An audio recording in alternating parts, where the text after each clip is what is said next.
আমাদের দল যদি চান, জনাব তারেক রহমান সাহেব এবং খালেদা জিয়া, মির্জা ফখরুল সাহেব যদি চান যে গোলাম মোল্লা রনি প্রধানমন্ত্রী হবেন, সমস্যা কোথায়? কোনো বাঙালি আমাদের স্বাধীনতার স্বাদ বিকাশ সাধন করাতে পারেনি, শুধুমাত্র পেরেছেন বঙ্গবন্ধু শেখ মুজিবুর রহমান। আওয়ামী লীগকে তো সবসময় মিস করি, মৃত্যু পর্যন্ত মিস করতে থাকি। জামাতের যে চরিত্র আমরা দেখতে পাচ্ছি, যে সাহস, যে কৌশল, যে স্পিরিট আমরা দেখতে পাচ্ছি, মানে গল্প, রবিন হুডের গল্পকেও হার মানিয়ে দেয়।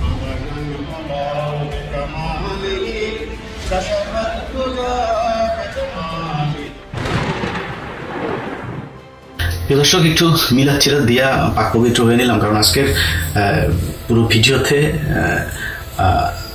গোলাম ময়লা রনিকে ল্যাংটা করিয়া লুঙ্গি উদাম করিয়া পা উপরের দিকে দুইটারে বাইন্দা তারপর ওই ফাঁকের মধ্যে কাঁচামরিচ ঢুকানো হইবে। ও কালকে ওর ফেসবুকে যা করেছে, এটা ওর মতো ও তো চোর তো সংসদে ঢুকছিল, ওই সংসদ সদস্য বহু পরের কথা। একজন সর্বোচ্চ লেভেলের কোনো মূর্খ মানুষও ওর মতো এই ভাষায় একজনের মাকে নিয়ে এই ধরনের কথা বলতে পারে না। সে নারী ছবি দিয়ে বলেছে ওই মহিলা নাকি আমার মা, এবং যা মনে চাই তাই লিখেছে, খুব জঘন্য ভাষায়, সেগুলো এখানে রিপিট করলাম না। খুঁজে দেখলাম সেই মহিলা হচ্ছে কি আপনার পাকিস্তানি এক মডেল, ব্রিটিশ পাকিস্তানি মডেল। সে তো সমস্যা নেই, সে আমার মায়ের ছবিও যদি সে পাইতো তো সমস্যা নেই, দিয়া যদি তার আমার মাকে নিয়ে তার যদি কোনো অবজারভেশন থাকে, খারাপ কিছু থাকে, তাহলে এই করতো।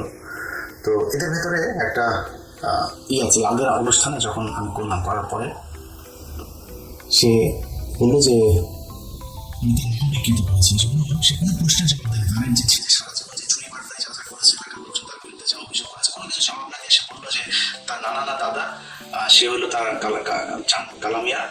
কালামিয়া হয়েছে গিয়ে তার নাম রেখেছে গোলাম মাওলা, আমি সেটাকে গোলাম ময়লা বলেছি, নাম বিকৃত করেছি, খুব অন্যায় করেছে, এই জন্য আল্লাহর কাছে সে বিচার দিয়েছিল, মনে আছে নিশ্চয়ই আপনাদের। তো আমি তো তোর নাম বিকৃত করিনি রনি, আমি তোর নাম পাল্টে দিয়েছি, তুই গোলাম মাওলা না, মাওলার গোলাম তুই হইতে পারিস না, তুই ময়লার গোলাম, শয়তানের বদমাইশের হাসিনার গোলাম। এই যে এখন আবার দেখছিস না, তোরে একবার তুই জামাতে, একবার বিএনপিতে, একবার আওয়ামী লীগে, একবার এইটাতে ওইটাতে গিয়া শেষে আবার আওয়ামী লীগে ফিরে আসছিস। এখন কেউ তোরে লাগায় না, এখন তুই আওয়ামী লীগে এসে আবার ফের মন মারা দিচ্ছিস। যাই হোক, এখন এই লোক হঠাৎ করে এইরকম একটা পোস্ট করলো। তো আমি আপনাদেরকে বলেছি যে সে আমাকে নিয়ে যা বলেছে, আমি ব্যক্তিগত কোনো নিতে আমার। আসসালামু আলাইকুম দর্শক, নতুন একটি খবরে আপনাদের সবাইকে স্বাগতম। আশা করছি আপনারা ভিডিওর শুরুটা দেখেই বুঝতে পেরেছেন আজকের নিউজটা ঠিক কতটা গুরুত্বপূর্ণ হতে চলেছে এবং ঠিক কোন দিকটাকে ইঙ্গিত করছে।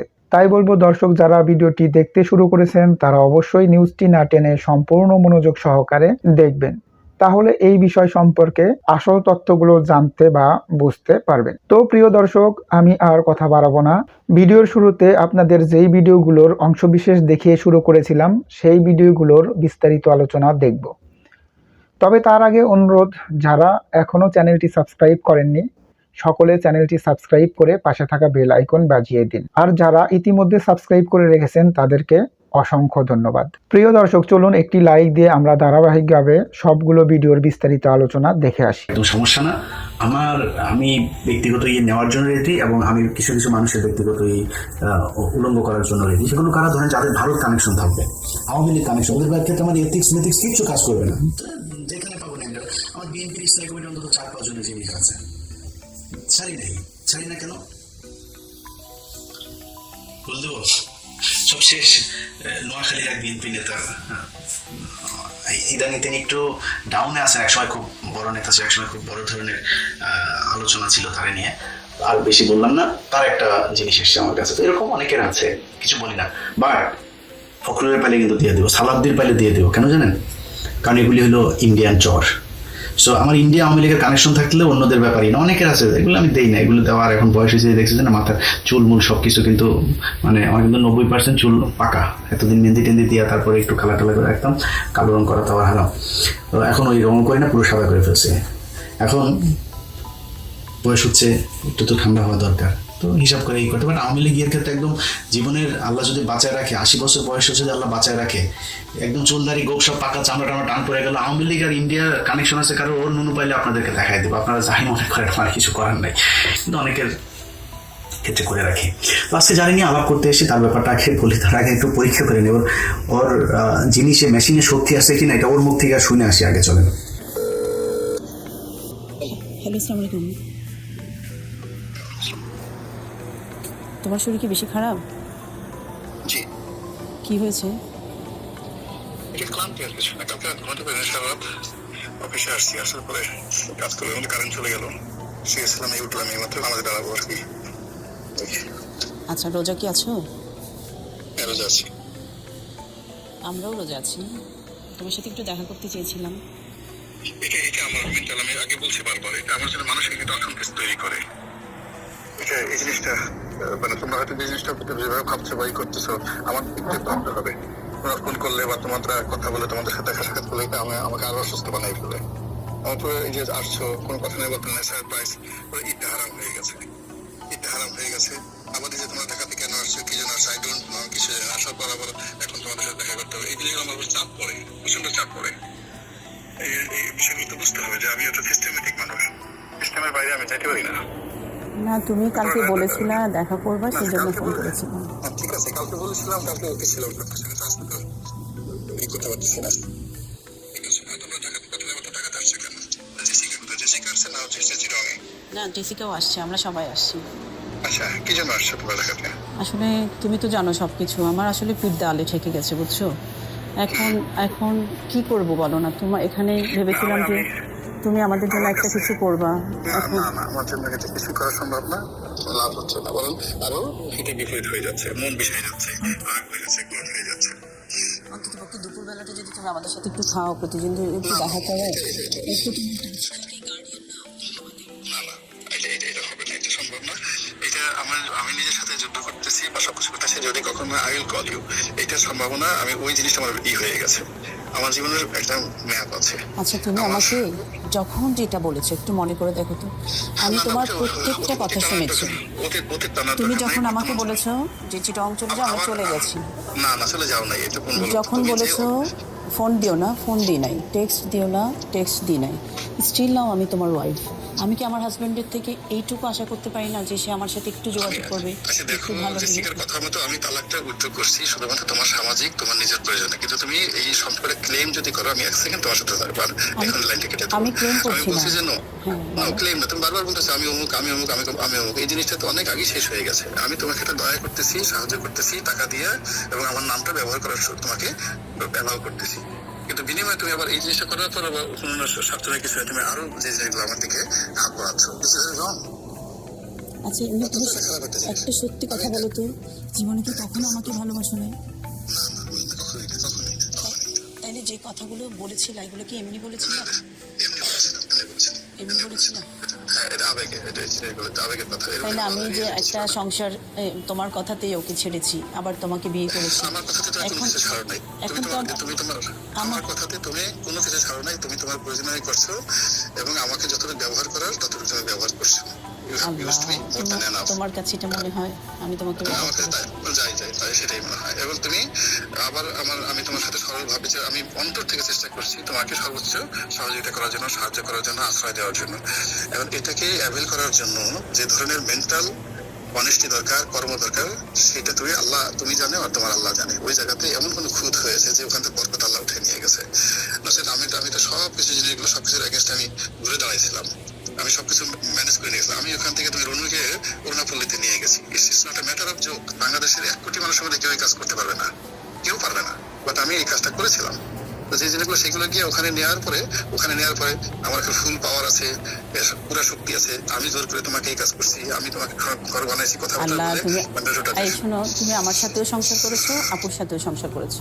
তোমার কি মনে হয় যে আমি এই কথাগুলো বলবো ওনাকে? বলো, শুধু আমাকে ছাদে নিয়ে গিয়ে বলছে যে তোমাকে একটা কথা জিজ্ঞেস করি। আমি যখন নিচে এসে তোমাকে আমি রুমে টানতে নিয়ে গেলাম, রুমে নিয়ে তার আগে তোমাদের মধ্যে যে কথাগুলো হয়েছে, it is very wrong and odd, very wrong and odd. আমি, তুমি দেখেছো, আমি কিন্তু চুপ করেছিলাম। উনি আমাকে কন্টিনিউয়াসলি উনি 10টা থাপ্পড় দিলে তোমার কথা বলার দরকার ছিল না, 10টা থাপ্পড় দিলে কথা বলার দরকার ছিল না। আমি তো চুপ করেছিলাম, উনি আমাকে বলছে বলো বলো বলো। না, এই জিনিসগুলো সে যখন বলছে যে, আমি তোমাকে বারবার বলছি যে আমার এই টোটাল ফিজিক্যাল ফিটনেসটা চলে গেছে, এটা একটা বিশেষ অবস্থাতে হয়েছে, এটা তোমার সাথে থাকবে না কদিন পরে। আর তুমি সেই জিনিসটাতে সে যখন বলছে যে তার তো কিছু নাই, তুমি এই জিনিসটা হয়েছে কেন, আমি তাকে বলছি সে অত্যন্ত মেধাবী, খুব চালাক, আপনি দেখে বোঝা যায় না বোকা শোকা, কিন্তু যখন তুমি বন্ধু হিসেবে তাকে ভাবা মনে হবে বোকা, কিন্তু যখন প্রতিদ্বন্দ্বী হিসেবে তুমি তার সাথে ফাইট করবা, তুমি এক সেকেন্ড তার সাথে টিকতে পারবে না। এই কথাগুলো তোমাকে বলছি। বলার পরে ছেলে মেয়েদের সাথে কথা বলে সব জেনে গেছে। তোমার সাথে কথা বলার সাথে সাথেই সে বলছে যে তার কোনো পাওয়ার নাই। হ্যাঁ, পাওয়ার নাই। সে বলছে পাওয়ার নাই মানে ফুল পাওয়ার আছে। না কসম, আমি এভাবে বলি নাই। আমাকে বলছে তোমাকে একটা কথা জিজ্ঞেস করি, তোমার ওর তো কিছু নাই না। আমি বলি কি ওর কিছু নাই মানে বলো কি তোমাদের মধ্যে? আমি বলি কি না আছে তো, এটাই বলি। শোনো, আমি তো মিথ্যা কথা বলি না, এটা তো তুমি জানো, তাই না? আচ্ছা, এই রসায়নটা আপনাদেরকে একটু বোঝাই দিই, আমি না বুঝলেন না, অনেক কঠিন রসায়ন। গোলাম মাদার অনেক তার বউরে, তার বউ আসল বউ যেটা, সেটা বলছে যে মেশিনে কাজ করে না, এই জন্য সে তার বউর সাথে বহুত দিন ধরে কিছু করে না। বউ তো কামড়ে মরে বেগুন টেগুন দিয়া তারপরে ঠান্ডা হয়। এখন কি দিয়ে ঠান্ডা আমি জানি না। এই যেমন ধরেন ওর মা আছে, মারেনি বলি আমি, তাকে মাফ করে দিলাম, বিষয় বললাম তোর মার ছবি আছে, যেটা তোর মা, দেখ যা বলে মানুষ এটা তোর মা কিনা, তুই আমার মারে খুঁজে পাইস না, আমি তোর মারে খুঁজে পাইছি, তোর মারে নিয়ে তোর মার বিটটা বেগুন ঢুকাইতে পারতাম, ঢুকাইলাম না, মাফ করে দিলাম। মা তো ওই জন্য তুই আমার মৃত্যু মারে ছাড়িস নেই। তো ওর বউরে, ওর বউ হয়তো বেগুন টেগুন দিয়া ই তো করতে হবে, এটা শারীরিক চাহিদা কিছু করার নাই, ঠান্ডা হয় যেভাবেই হোক। আর ওরে ও যা অন্য মহিলাদের সাথে যে আকাম কোকাম করে। দ্বিতীয় স্ত্রীরে বলছিল যে আমার যে মেশিন ঠিক আছে, এটা কিন্তু তুমি বড় বউরে বলবা না। ছোট বউ তো বড় বউরে বলে দিচ্ছে যে না, ওর মেশিন ঠিক আছে। শুনেন, আরেকবার শুনেন, তাহলে বুঝবেন। তোমার সাথে কথা বলার সাথে সাথেই সে বলছে যে তার কোনো পাওয়ার নাই। হ্যাঁ, পাওয়ার নাই। সে বলছে পাওয়ার নাই মানে ফুল পাওয়ার আছে। না কসম, আমি এভাবে বলি নাই। আমাকে বলছে তোমাকে একটা কথা জিজ্ঞেস করি, তোমার ওর তো কিছু নাই না। আমি বলি কি ওর কিছু নাই মানে বলো কি তোমাদের মধ্যে? আমি বলি কি না আছে তো, এটাই বললাম। আচ্ছা, এবার আলোচনায় আসি। আরো জিনিস আছে বলে আপনারা জানবেন। আমি ও যেমন প্রমাণ ছাড়া, এই আমি তো প্রমাণ ছাড়াবো না। আমরা কালকে বলছি যে তোর ঘরে ঢুকে তোর মারে, তোর মেয়েরে, তোর বউরে, তারপরে ই করে আসবো। তো ঢুকছিলাম, তোর মার কাছেও ঢুকছিলাম, তোর বউর কাছে, তোর মেয়ের কাছে, তিনটে ঢুকছিলাম। এগুলি আনছি, তুই যা, তুই আমার নিয়ে বার কর। তোর চ্যালেঞ্জ করলাম, তোকে চ্যালেঞ্জ করলাম, যা এই পৃথিবীর সব সুন্দরী মেয়ে মানুষের একসাথে করে আয় না, তারপরে ইলিয়াসের পিছনে লাগা।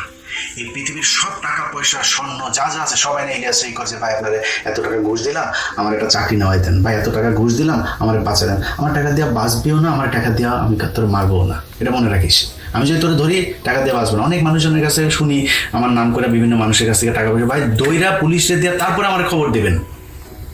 আমার ভয় দেখাইলে আপনি টাকা দিয়ে দিলে তাহলে আমার লাভ হইলো কি? টাকা বেশি হয়ে গেলে বাংলাদেশ অফিসে যাই দিয়ে আসেন, আমরা ডোনেশন নিয়ে ওইখানে যাই দিয়ে আসেন। যাই হোক, কিনতে পারবি না, তুই আমার না সারাদিন চেষ্টা কর।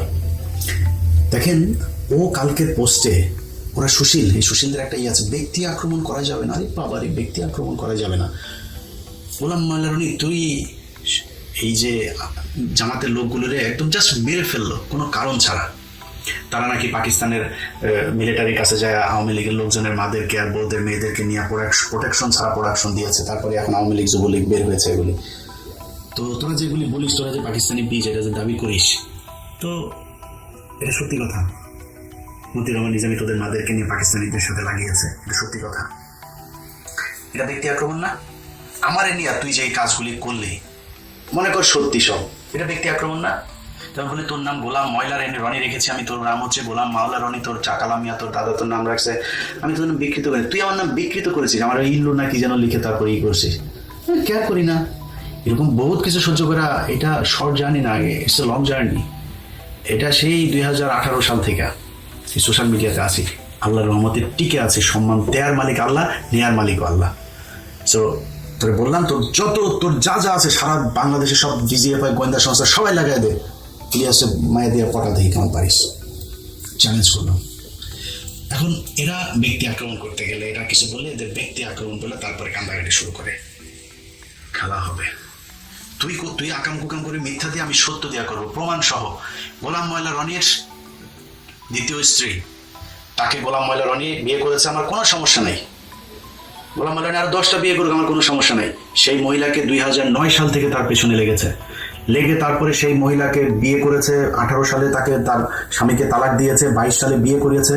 বিয়ে করার পরে সেই মহিলার কাছ থেকে তার সম্পত্তি চেয়েছে, সেই সম্পত্তি তার নামে লিখে দেয় নাই, এই জন্য কয়েকদিন আগে ডিভোর্স দিয়েছে। পৃথিবীর কোন আইন, কোন সভ্যতা, কোন মানবতা এটাকে অ্যালাউ করে যে একজন নারীকে আপনি তার সংসার ভেঙে নিয়ে আসলেন, এনে তারপরে তার সম্পত্তির জন্য ই করলেন? সেই মহিলার ভাই নেই, মা নাই, বাবা নাই, বাবার সম্পত্তি বোনেদের মধ্যে বন্টন হয়েছে, বোনরা থাকে আমেরিকা, সে দেশে থাকে, সম্পত্তি সব সে দেখভাল করে। এই সম্পত্তি বাগিয়ে নেওয়ার জন্য গোলাম মাওলা রনি তার পিছনে লাগলো, বিয়ে করে টাকা পয়সা সম্পত্তি দেয় নাই, মহিলার ছেড়ে দিল। আপনাদেরকে বলেছি যে আমি ফাও কথা বলবো না, চলেন আমরা ওই নারীর কাছ থেকে শুনে আসি যে গোলাম মাওলা রনি তার সাথে কি কি করেছে। চলেন। হাজব্যান্ড থাকাকালীন মানে রনি কেন আপনাকে বিয়ের প্রপোজ করতো? আমি একটা বলি রিয়াজ ভাই, ও আমাকে মানে প্রে করার জন্য অফার করে। ও জানে আমার হাজব্যান্ড আছে, বুঝছে? আচ্ছা। এবং হাজব্যান্ড থাকার পরও সে আমাকে দেখেছে, কিন্তু সে আমাকে বিয়ের কথাটা বলতো, বুঝছে? কারণ বলি কি, দেখেন আমার তো হাজব্যান্ড আছে আর আমি তো ভালো আছি, আমি তো আপনাকে বড় ভাই হিসেবে জানি। হ্যাঁ, আপনি যদি বিয়ে করতে হয় আমরা কাউকে করেন, তখন সে চুপ হচ্ছে, তার কিছু বলতো না। আমার ধরেন অনেকদিন পর গিয়ে আবার বলছি যে আমি ফ্যামিলিতে আমি অনেক অশান্তিতে আছি, ফারজানা দেখো আমি অনেক অশান্তিতে আছি, তো আমি তো আসলে মানে আমি ইসলামের বাইরে যেতে চাই না, আমি তোমাকে বিয়ে করতে চাই। তো পরে সে আমাকে বললো যে না, আমি এক কাজ করি, হোটেল রেডিসনে রুম বুক করে আমি থাকবো ওখানে, আমি তোমাদের বাসায় গিয়ে সিগনেচারটা করে আবার রেডিসনে এসে রেস্ট নিবো। আবার যেতে যেতে বললো যে না, যেহেতু মা মানে আমার আম্মা আসেন, হ্যাঁ আমার বাচ্চাদের জন্য একটা রুম দিলাম, তারপর আমি একটু রুমে থাকবো, সবাইকে নিয়ে রেডিসনে আসা, ওখানেই বিয়েটা হবে। তো আমি সবাইকে নিয়ে রীতিমতো তার সে যেভাবে সিদ্ধান্ত নিয়েছে, ওখানে একটা মানে ইয়ার ওসি বলে সিবিআই এর একজন ওসি, ওনার ফুল ফ্যামিলি, তারপর হচ্ছে আমার একটা ফুফাতো ভাই, আরো কিছু গেস্ট, তারপরে আমাদের টিপসের যিনি হুজুর উনি, তারপরে হচ্ছে আপনার কাছি, এরকম বেশ কিছু লোকজন আমরা ওখানে গেলাম। শুক্রবার দিন জুমার ঠিক আগে আগে করে বিয়েটা হলো। তারপর কাজী সাহেব ওখানে গেলেন, যাওয়ার পর ও বললো আজকে 13 তারিখ, এই জন্য আপনাকে 13,000 টাকা দিলাম, আজকে যদি 30 তারিখ হতো আপনাকে 30,000 টাকা দিতাম, কাজীকে বলছে। আবার আমাদের নিচে যে হুজুর বিয়ে পড়িয়েছে ওনাকে 2,000 টাকা দিয়েছে। দেওয়ার পরে সবাইকে নিয়ে তারা আবার বাইরে চলে গেল, খেলো আমাদের জন্য আবার যে রেডিসনের লাঞ্চের প্যাকেট নিয়ে আসছে। আচ্ছা, এরপরে সে শুক্রবার শনিবার রোববার দিন 1টার সময় চলে আসছে রোববার। এর মধ্যে তার বড় ছেলের বিয়ে হলো। বড় ছেলের বিয়ে হওয়ার পরে আমি বললাম কি আমি কি আসবো? বলে কি হ্যাঁ তুমি আসো। আমি বললাম কি আমি গেলে আমি কি পরিচয় দিব, কি সবার সাথে পরিচয় করা দিব না? বলে কি আসলে এই মুহূর্তে থেকে সম্ভব না, তাহলে তুমি বেটার হয়। আমি বলি তাহলে আমি না আসি, কারণ আমি ওখানে যাবো, সবার সাথে দেখা হবে, আমি কি ওখানে অভিনয় করা সম্ভব না। বলকি আচ্ছা ঠিক আছে, তুমি যেটা বেটার মনে করো ওটাই করো। আমি আসলাম না বিয়েতে, ছেলের বিয়ের পরে এর মধ্যে আবার বাড়িটা রেডি হয়েছে, ওনা বলবি রেডি হওয়ার পরে ওই যে ওদেরকে নাকি একবার নিয়ে গেছে, বলে কি বাইরে তোমার জন্যই করেছি, তবে ওদেরকে একবার নিয়ে আসলাম। যাওয়ার পরে মানে ছেলে মেয়ে, তারপর ও ফার্স্ট ওয়াইফ, এরা সবাই রাগারাগি করে ওকে একা ওই বাড়িটাতে ফেলে সবাই যে আমাকে চলে আসছে। আমি বলি কি সমস্যা আমাকে বলো তো? বলে কি এখনই বের হবো। আমি বলি কি, বলে কি আমি এখন পুলিশকে কল দিব। বলতে কল দাও তুমি, পুলিশ আনো, আমিও মিডিয়াকে ডাকবো। আমি তোমার ওয়াইফ, আমি আমার হাজবেন্ডের অফিসে আসতে পারবো না, তোমার সাথে কথা বলতে পারবো না, এটা কি ধরনের নিয়ম? হ্যাঁ, তো ওদের কি সত্যি সত্যি পুলিশ কল দিল। কল দেওয়ার পরে ওই যে সাভার থানা থেকে আসলো, আসার পরে ও দেখি যে ওই মহিলাকে ফোন দিয়েছে ফার্স্ট ওয়াইফকে। তো সেও অন দা ওয়েতে সাভার থানায় পুলিশ আসছে। আসার পরে পুলিশকে বলছে যে ভাই দেখেন এই মহিলা আমার কাছে মানে টাকা চাইতে এসছে। বলি কেউ তাই নাকি, টাকা চাইতে এসছি? তাই বলো যে আমি কত টাকা চাইতে এসছি তোমার কাছে, কি আসে বলো, আমি যদি টাকা চাইতেই আসি বল। তো বলে কি আপনি কি? আমি ওর ওয়াইফ। বলে কি আপনার কাবিন আছে? আমি কি হ্যাঁ আছে। এখন আমিও বোকামি করলাম, আমার মামা শ্বশুরের কাছে মোবাইলে আমার কাবিনটা দেওয়া ছিল। আমি বলি মামা কাবিনটা একটা পাঠান তো। ঠিক আমার মোবাইলে দিয়েছে, ওরা দেখি কাবিনটা নিতে চাচ্ছে। আমি বলি ভাই নিয়েন না, কারণ আমার হাজবেন্ডের ইন্টেনশন দেখে আমার কাছে সন্দেহ হচ্ছে, আপনারা নেবেন না, এই কাবিনটা দিয়ে সে কিন্তু খারাপ কিছু করতে পারে। হ্যাঁ, পরে আবার বসলো, বসার পরে ওই ফার্স্ট ওয়াইফ আসছে। আসার পরে পুলিশকে বলছে যে ভাই দেখলেন এই মহিলা আমাকে চিটাং হ্যাপনোটাইজ করে নিয়ে গিয়ে একটা কি কাগজের মধ্যে এরকম টোকা দিয়ে ফু দিয়ে আমি বেহুশ হয়ে গেছি। তারপর আমার যখন হুঁশ ফিরে আসে তখন দেখি আমি অসংলগ্ন অবস্থায় হসপিটালের বেডে পড়ে আছি, আর এই মহিলা আমাকে বলছে সে তার সাথে আমার বিয়ে হয়ে গেছে। তো এবং বিয়ে হওয়ার পরে সে দেখি যে কাবিনে আমার সিগনেচার করা। আমি বলবো তাই নাকি?